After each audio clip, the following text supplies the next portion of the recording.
The latest U.S. unemployment report and the stock market results show positive signs that the country's economic recovery is moving in the right direction.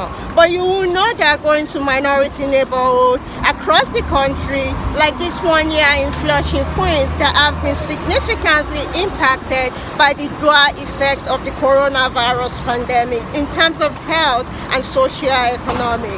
I visited a food pantry that is located in the complex behind me that provide free groceries and meals to family and people that are in need. I spoke with the director of the program and some of the volunteers. The director of the program, Pedro Rodriguez, told me that there have been a significant increase since April in the number of people that come to the center to collect groceries and meals for their family. So talk to me about the program. Okay, we started 12 years ago, feeding 25 families. Okay, now we are feeding close to 6,000 families a week. A week. Okay, that includes our deliveries. That includes our the food that the lunches that we have every day. That includes the people coming here on Thursdays, on Fridays, and on Saturdays. Okay, so last year we were working with serving 1,000 families. Now we're talking about 6,000 families. It's overwhelming. The numbers are blow mind. Okay, because you think about that, you were very busy last year and you did 1,000 families. Oh my God, we're really busy. We stretch ourselves. In 2 weeks, in 1 month, you have to go from 1,000 to 6,000. It doesn't matter because that's the need. So you have to move. There is no, we gotta think about it. No, we have to. This is a need in this community. People are unemployed. People not only lose their jobs, some people are losing their homes. Some people are losing everything. We have probably the two areas where most people have died in the United States from the virus. Most people have the virus than any other place in the United States. So this is the place where everything has happened. That's why we have to be here. That's why we have to serve all these people. Okay, not only here, but we have to open in Corona to serve them better. So you open a new pantry in Corona also. We're gonna be there probably, if not in a couple of weeks. We'll be there. So in order for you to be able to provide for people in closer to them, okay, and so they don't have to come over here, and then the Saturday crowd, the Saturday people that we have there will be less, so we'll be able to contain a little better of that. I don't know if that will be what happened, but that's our expectations. Okay. Because like I was here on Saturday, and the Congresswoman Grace Meng, she was also here, and she was helping out and talking to people online. Yeah. On Saturday, you gave out like 5,000 people. Yes. I mean, that's huge. And you're talking about going from 2,500 a week to now serving more than 6,000 people a week. Yeah. So, I mean, are you like, I see a lot of packages here, a lot of the, and your volunteers. Are you able to sustain the program? There must be a lot of... We've been doing this right now for more than a month. 2 months, close to 2. I mean, since the beginning, we've been growing, okay? And now we are back on maybe stable a little bit, but now we really have to go to Corona and move there to be able to do it. So, for people and corporations that want to help, how are they able? What can they do? The best thing will be food. If they can get us food, okay, actual food. I mean, if somebody like Goya, somebody like all the other companies that make food. I mean, or make food or food manufacturers. Food manufacturers, food distributors. We're interested. We will be glad to take food and get the food. That will be the general idea. The other thing that we can do is financially they can help us. Financially? We have a GoFund page, La Jornada, and we also have a page at PayPal. So financially they can help us over there. Volunteers, we can always take more volunteers, but okay. So you are open 5 days a week, actually 6 days a week. Yeah. from 9 to 5. Yeah, regular for 9 to 5, Monday through Wednesday is 9 to 5. Thursday and Friday and Saturday. Thursday we start from 9 to 7 because we open late at night for the people that are working, they can get some food. Friday is from 8 to 5 because we serve the seniors. And Saturday is from 5 o'clock in the morning to 7 o'clock at night. We get government help, but right now, for example, the city of New York help has stopped because we have spent all the money. Because the money that we have from last year, that was allocated to us from last year, it was gone in the first 2 months. That's it. There's nothing we can do. I mean, when you go from 1,000 to 6,000 people, the money's gone. The state government also, we already used up all the money and we're going to see what happens in the new budgets. And we're just waiting for them to pass the new budgets and see what they're going to do. Hopefully we will have enough money from other sources to help us go through the period between here and September. Because remember, all the money from the federal government, the city, the state, it starts in September. So right now in June. You have June, July, and August. If we can survive the summer, we'll be okay. If we don't, then people are going to be hungry. You are running low on funds, so you really need people to donate food and also donate to GoFundMe and so you can provide meals to this family. Okay.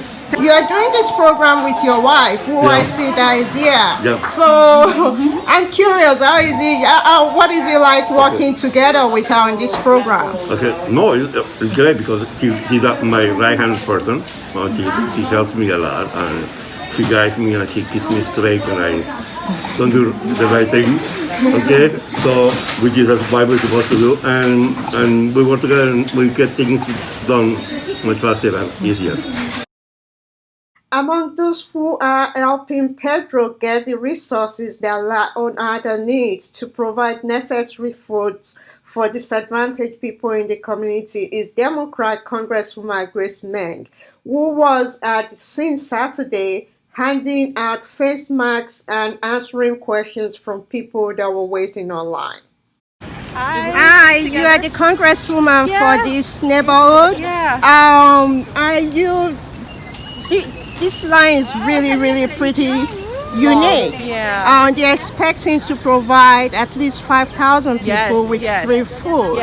And given yesterday, the unemployment record reports came out and say, hey, we're doing good. The stock market is going up.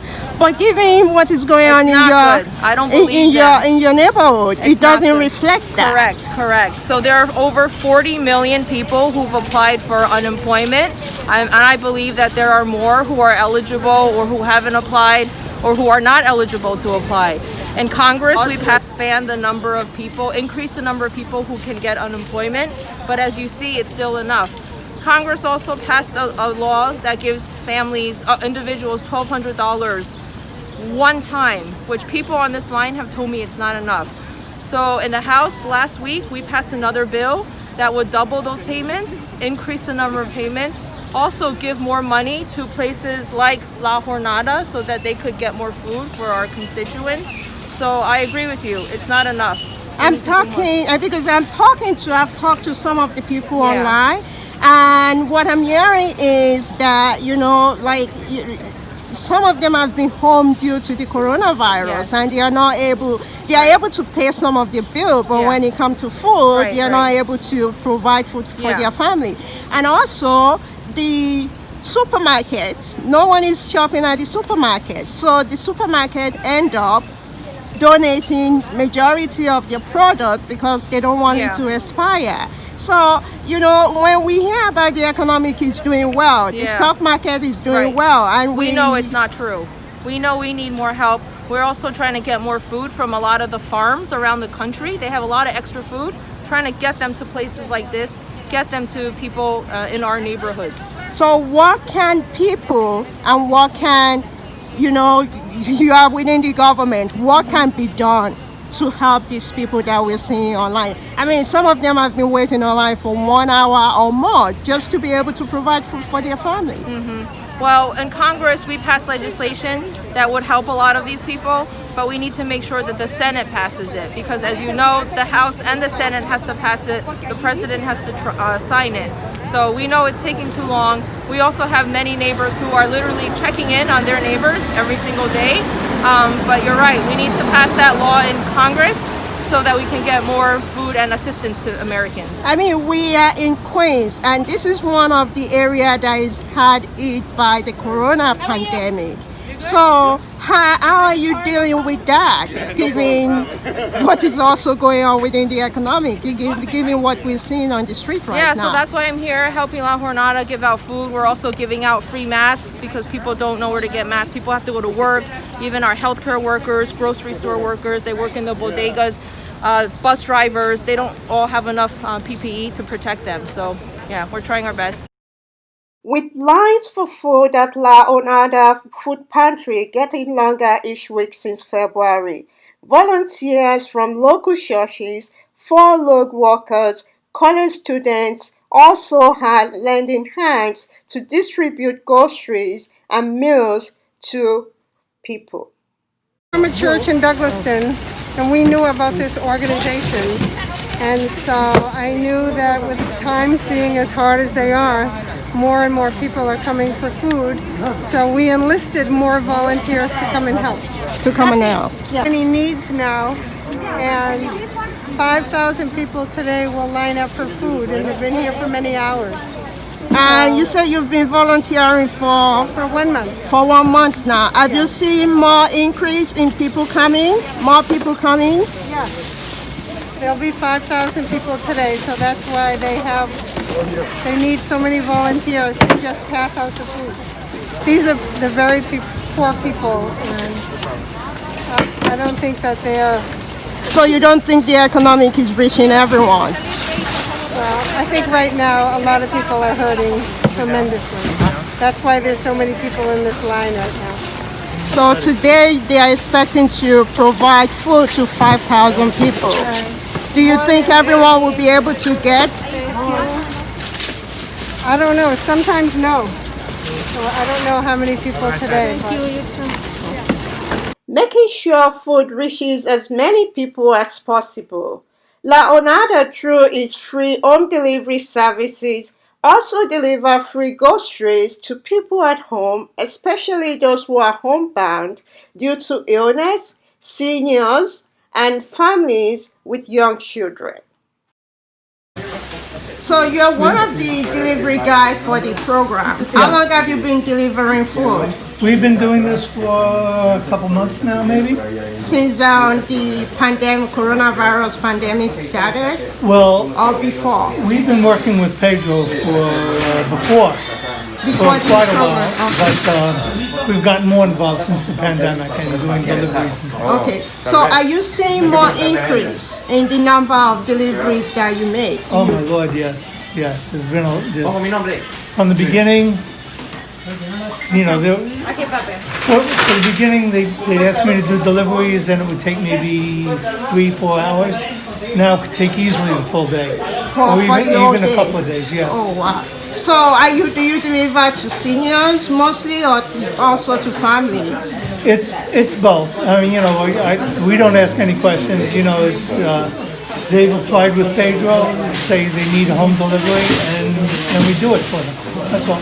What were you doing before you started partner with the organization? Well, I'm a controller, okay, but I'm unemployed right now as well. So you know, so we're working. I also work with my wife and I. We also have our own not-for-profit organization, and it's that organization that we've been partnering with Pedro, with La Jornada for quite a while. How many days do you help out with the delivery? 2, maybe 3 days a week. Like today, I'll be doing deliveries. Tomorrow, actually, I'll be with Pedro picking up food to bring back here to prepare more deliveries. And when you deliver this food to this family and to this senior, what feedback are you getting from them? Oh, the people are very appreciative. You know, we're always getting a lot of thanks and, bless you, God bless you for the work you do, all that kind of things, because, like I said, the people are very appreciative for, to be able to have the food delivered to them at their home. There are a lot of seniors, a lot of people that can't actually get out and do it. Okay, but there are also families and stuff. And you deliver, we are in Queens, so you deliver to all neighborhoods. We've been all over Queens. We've been to Ozone Park, to Flushing, all over Flushing. To Forest Hill, to Gaguancela. Astoria, you name it. You name the neighborhood in Queens, we've been there. Increase in demand, there has also been more food donation from local farm and grocery stores to help meet demand. Local residents and other New Yorkers are also pitching in with their time. You've been volunteering here for how long? How long have you been volunteering? Long time. For a long time? Yeah. When they start in February, it's increment maybe 200 a week. We give you food every week. Every week? Tuesday, Friday, and Saturday. And Saturday. Yeah. And the number has been increasing. Yeah, exactly. And the people also that are coming, are you seeing a variety of people, different people that are now coming? Yeah, different people. Yeah. Is it due to the coronavirus or also Exactly, due yeah. to the economic? No, the corona and the economic. And the economic. Now is the economic. Now is because the economic. Corona is a little gone down, but the people no have the job. People don't have money. Money for maybe now the people can make money for pay bills. What about the food? For the food. Yeah. So all people come to this place for cheaper food. Okay. So people, I see a lot of people with their kids, with families that are coming in. Exactly. Are you seeing more of those people here? Yeah, and the Friday is coming a lot of people senior. On Friday, you have All a lot of senior. all senior citizens Exactly. there. So you're seeing more and more people that are Yeah. coming, Yeah. just within the community and also from outside No, of the community. Someplace. Everywhere. Jackson High, Jackson High. Queen, Woodside, Corona, Forest Hill, Flushing, this area. So people drive all up from far just in order to be able to get some food for their Because it's family. free, Because it's free. So what made you decide to work with this organization? To help. To help. Yeah. I'm voluntary. I know. So why did you decide I want to volunteer? Because I like it. Because you like it. Yeah. So you get the satisfaction of saying that you are providing I like it to help the people. What were you doing before you started volunteering here? I am the plumber. Oh, so during the week you still work as a plumber. Exactly. As a plumber also. Talk to me, why are you volunteering? Oh, I've been volunteering 5 to 6 days a week since being furloughed from my job with La Jornada. So my dedication to the community and helping people, it's what I do for my job in corporate giving. Okay. I work for corporate giving. I'm a manager of corporate giving for Macy's. So I manage volunteerism and colleague giving nationwide. So I met Pedro through that, but then I was furloughed in early April, and I've been volunteering the last 2 months, 5 to 6 days a week, 10 to 12 hours a day. Wow. So full time, pretty much, yeah. Okay. With what we're seeing online, you guys are expecting to provide meals to at least 5,000 people today. Yes. And given what you usually do in your regular job, I mean, that's pretty a lot. Yeah, this is one of the largest food pantries that I've ever worked with. And one of the benefits is we're able to give them fresh produce. So every week they walk away with a bag of fruit, a bag of vegetables, and a bag of dry goods. And today, eggs and milk, because we got a fresh delivery. So it's exciting to be able to give out healthy, fresh food that they can prepare when they get home. Okay. What lessons are you learning from this experience that when you go back to work, that you will take with you? Because when we talk about the economic, the report that came out yesterday said we are doing very well. The country is doing very well. But It's not getting to everyone. No, I would say one of the lessons I learned is the diversity and the people in line, the different languages. I've been learning Spanish since I've been here, using Google Translator to speak to our Asian clients. It's been an amazing experience, and learning people's jobs, how they ended up in this situation. They didn't get their unemployment. I'm fortunate enough to have gotten my checks every week since week 1, but not everyone is that lucky. So it's a lot of learning about different cultures and people and different foods, because we talk about what we make with the food. So it's been a great experience. As much as I want to go back to work, I'll definitely miss being here every day with people. Okay. And there's a lot of families over here also that I'm seeing that staying online. I mean, that must be very heartbreaking to see family with your little kids. It's very hard when they come with little kids, because you really feel for them. You know that people are 1, 2, 3, 4 kids in an apartment, trying to cook, teach their kids, trying to work, do what they can, all with minimal support. So it's great that we can be able to give them fresh food and also cook for their kids, and milk, which is something that's needed. We're hoping to get to a point where we have a diaper drive and we're able to supply diapers. But with the current crisis being food, it's really focused on food right now. Someday, when things calm down, we hope that we can serve the community in other ways. And what kind of other corporation like yours, big corporation like Macy's, what can they do and how can they help?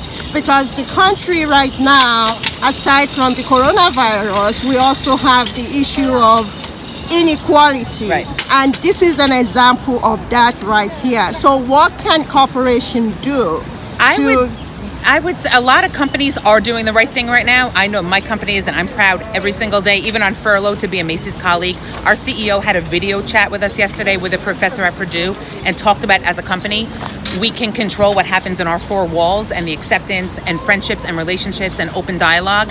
And the best we can do as colleagues is to influence the outside world with that.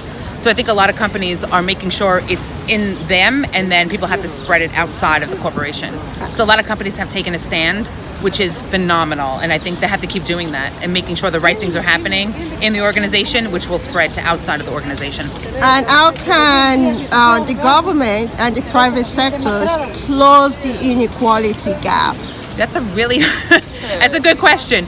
I think there has to be awareness. I think a pandemic like this is going to bring to light a lot of the inequalities between communities, a lot of the divide between socio-economic communities, where the funding is, where the funding isn't, who has a chance to have a laptop, who doesn't have a laptop, who doesn't have Wi-Fi, who can't do homeschooling. It's not the same for all kids. You know, a lot of people are lucky. They have computers, tablets, Wi-Fi. You have a lot of communities where they don't have 1, 2, 3 or any laptops in their house, and now they're forced to homeschool. So going to schools, language barriers, teachers doing the best they can every day, but it's a challenge to teach students, especially when there's a language barrier and they don't have the support from the family, because sometimes they're just not. The family, as we can see, sometimes the family they have to make the hard choice between... They're making decisions between food, books, education, right, leisure, right? You want to have to enjoy life at the same time, clothing. There's a lot of choices that you have to make with your money. So hopefully by us providing them with a week's groceries, they're able to spend that money in other ways for their family. Paying bills, I mean, Wi-Fi alone, never mind electricity and everything else. And now we're getting into the heat of the summer. AC bills, if you're lucky enough to have an AC or fans, you know, we're going to see an increase there. Kids are home, which is adding to the crisis now, getting meals every day. We serve lunch every day. We have lunch available, so people can come to the side of the building and pick up lunch every day. So do you think increasing the minimum wage, do you think that might help? I definitely think increasing minimum wage could help a lot of these families. It's interesting to ask them online kind of what they do for a living, and you have everything from corporate people to people who are cleaning offices to people who are in the restaurant industry. So it's a multitude of industries, but I think that could definitely help bring some people up to where they need to be to live in New York City. Okay. Not a cheap place to live. Since February 2020, unemployment rate has surged by 9.8 percentage points, with 15.2 million people out of job due to the coronavirus pandemic. As several New Yorkers from low income to middle income struggle to stay afloat, sometimes making hard choices between paying bills and buying food, new faces of hunger have begun to emerge across the world. I'm going on 2 months without unemployment, not being able to pay my rent. I don't live here, but I come and visit her because she's actually receiving, so she's helping me out. But it's tough. It's very, very tough. Have you applied for unemployment? I applied for it. I received 2 checks in the month of April. I have not received anything since April. What about the stimulus? The stimulus check, the first one we got, yes, I received, and I was able to pay some bills with that. But that's it.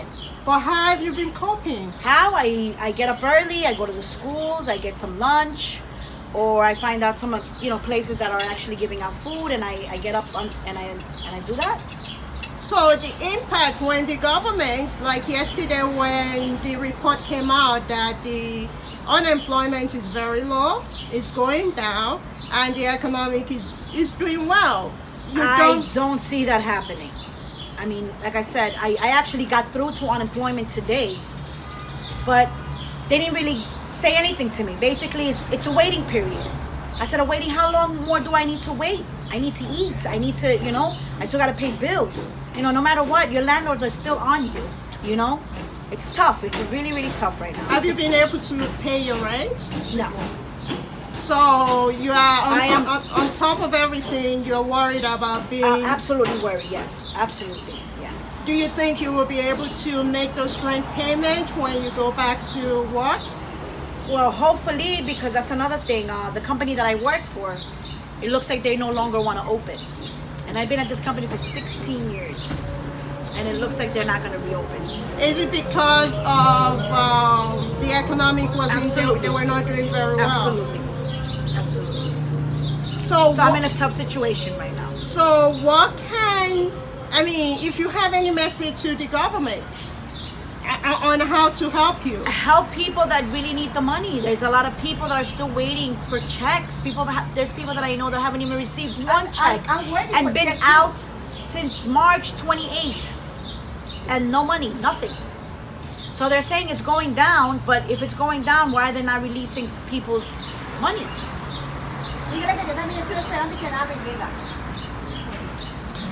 She's saying that she hasn't received a check either. She hasn't received a check either. And do you have any kids or any? I thank God I don't. It's just me. It's just you. But you have your other family members. But I do have, I have family members, and like I said, it's just tough. We're in a really tough situation. Okay. The surge in food insecurity and unemployment rate are not just unique to minority neighborhoods or low-income people in the United States. The impact has also been felt by middle-class people. The dry effects of the pandemic have now made a once hush-hush socio-economic conversation about the great disparities in income and wealth and systemic racism against Black people in societies across the world a more overt conversation. As cities and countries reopen in the next few months and work on their economic recovery, the essential part of their plan should be how can the public and the private sector work together to address the great disparities that create hunger, food insecurity, poverty for so many people, including children in our societies.